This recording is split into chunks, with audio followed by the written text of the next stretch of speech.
Yeah. Or it's like none of us want to openly admit that we are judging others, but we do it all the time. And from a business perspective, when you are running your force-free training and behaviour business, how often do we judge? My hand is way high up in the air here.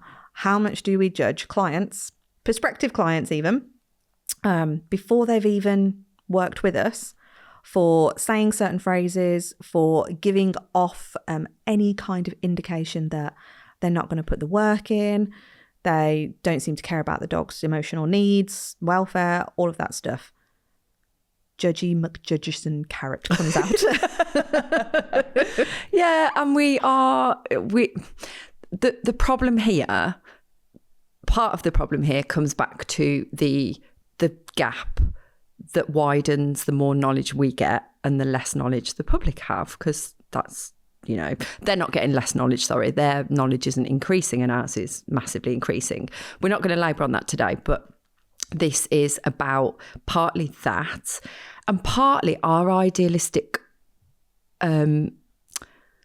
desires, really, of who we want to come in, because I think there's also some confusion around when you're niching or you're looking into an ideal client, for example, and you do that kind of work and we go, right, we want to say who we want and who we don't want potentially.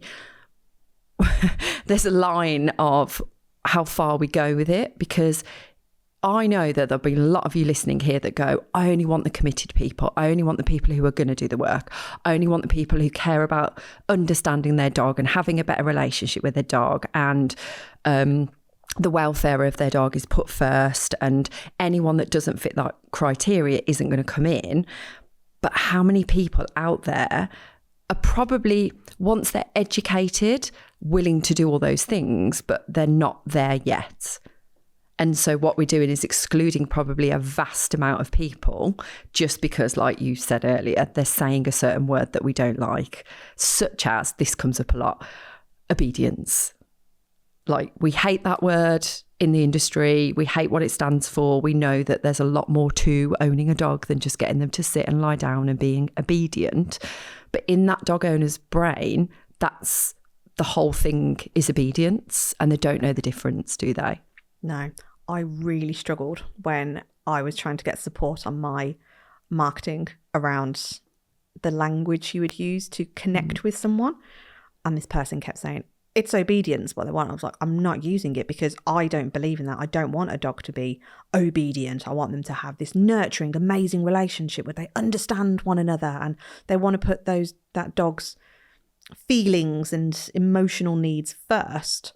And I can't bring myself to call it obedience, just not doing it. And I was categorically like, no, absolutely not doing it. Mm-hmm. I also hated it. And I would cringe inside when someone said that word in an inquiry. And I'm like, oh, I've got a massive job here to get them to be where and like, it's that convincing straight away in my brain goes, I've got a lot of convincing here to do to get them to understand. Did you do that in the call?